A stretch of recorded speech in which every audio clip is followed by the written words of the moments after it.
మారీచా నాకు సహాయం చేయాలన్నాడు. ఏమిటో చెప్పండి, ఏమి చేయమంటారని చెప్పి అడిగితే ఇది ఇలా జరిగింది కాబట్టి మనము వెళ్ళి సీతమ్మను అపహరించాలి, నువ్వు నాకు సహాయం చెయ్యి అని చెప్పి అనగానే మారీచుడు అన్నాడు, నాయనా రావణాసురా, నీకు రాముడు దెబ్బ తెలియదు. నేను రాముడు దెబ్బ తిన్నాను.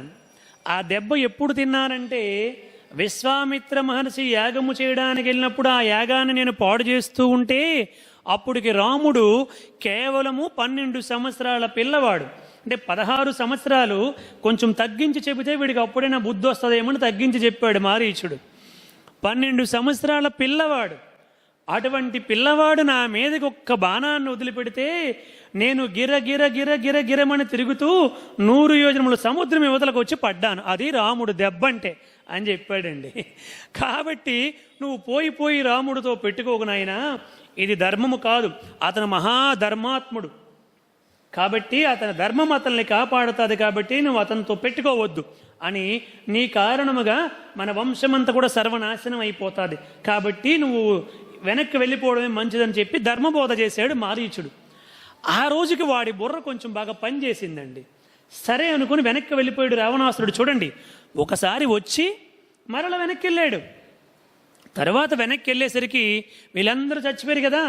అప్పుడు గగ్గోలు పెట్టుకుంటూ శూర్పణకి వెళ్ళిందండి. ఇంకా శూర్పణక వెళ్ళడముతోనే రావణాసురుడు సభలో ఉన్నాడు. అప్పటికి ఈ విషయం వచ్చి ఈయన చెప్పాడు, అకంపనుడు చెప్పాడు. ఇంకా రావణాసురుడు సభలో ఉండగానే ప్రవేశము చేసి అసలు నువ్వు రాజువా, నువ్వు రాజువే కాదు అని తిట్టడం మొదలుపెట్టిందండి. రాజు అయినటువంటి వాడికి తన రాజ్యములో ఏ శత్రువులు ప్రవేశించారో ఏమి జరుగుతుందో తెలియాలి. నువ్వు కామములో ములిగి తేలుతూ తాగుతూ తిరుగుతూ కామాంధుడివైపోయి కన్ను మిన్ను తెలియక ప్రవర్తిస్తున్నావు కాబట్టి నువ్వు రాజువే కాదు, నీకు పెద్ద నష్టం వాటిల్లబోతుంది అని చెప్పుకుంటూ ప్రారంభించిందండి.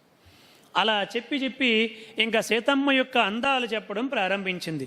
రాముడి యొక్క పౌరుషాన్ని చెప్పింది, రాముడి యొక్క గొప్పతనాన్ని చెప్పింది, లక్ష్మణుడి యొక్క వీరత్వాన్ని చెప్పింది, సీతమ్మ యొక్క అందచందాలు చెప్పి అసలు నేను ఆ సీతమ్మను నీకు తెచ్చి ఇవ్వడానికే వెళ్ళానన్నయ్య, వెళ్తే నన్ను ఇలా చేశాడు ఆ లక్ష్మణుడు అని చెప్పిందండి.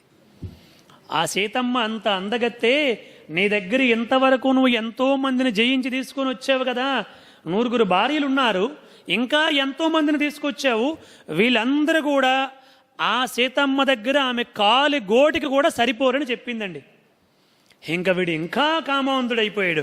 అటువంటి ఆమెను వదిలిపెట్టే అవకాశమే లేదు, నేను అనుభవించాల్సిందే ఎలాగైనా అని చెప్పి సంకల్పించుకొని మరల వాయువేగంతో బయలుదేరాడు. బలీయమైనటువంటి గుర్రాలు పూంచినటువంటి రథముతో గొప్ప అస్త్రశస్త్రాలని పట్టుకొని బయలుదేరాడండి. మరలా వచ్చాడు మారీచుడి దగ్గరికి. మారీచుడిని మరలా పిలిచాడు. మారీచుడు అన్నాడు, మళ్ళీ ఏమొచ్చేవు రావణాసురా అని చెప్పి అడిగాడు. అంటే చూడు, జరిగినటువంటిది సామాన్యమైనటువంటి విషయము కాదు. మన సోదరికి విరూపణ చేశారు, మన కరదూషణాదులను సంహరించారు. వారు చేసినటువంటిది చాలా పెద్ద తప్పు. వాళ్ళని శిక్షించకపోతే వాళ్ళు ఇంకా విజయం సాధిస్తారు, ఇంకా చేయకూడని ఎన్నో చేస్తారు. కాబట్టి మారీచా, నీకు చెబుతున్నాను, నాకు సహాయం చేయి, రా ఆ సీతమ్మను అపహరించుకొని తీసుకొని వచ్చేద్దాం అని చెప్పాడండి. మారీచుడు చేయాల్సినటువంటి ధర్మబోధంతా మరలా చేశాడు. వాడికి అర్థమవుతుందా? కామాంధుడైపోయినటువంటి వాడికి ధర్మబోధ అర్థమవుతుందా? చెప్పాల్సినవి చెప్పాడు. రావణాసుడు కొద్దిసేపు ఓపికగా విని ఒక మాట అన్నాడు చివరికి, చూడు మారీచా, నేను చెప్పినట్టుగా నువ్వు వింటే సీతమ్మను అపహరించడానికి నువ్వు మాయాలేడిగా మారిపోయి కొంత దూరము తీసుకొని వెళ్ళిపోతే ఆ రామలక్ష్మణులిద్దరినీ కూడా నేను సీతమ్మను అపహరిస్తాను. అప్పుడు నువ్వు ఈ విధముగా హా సీత హా లక్ష్మణ అనుకుని చనిపోవాలి. ఇది పథకము.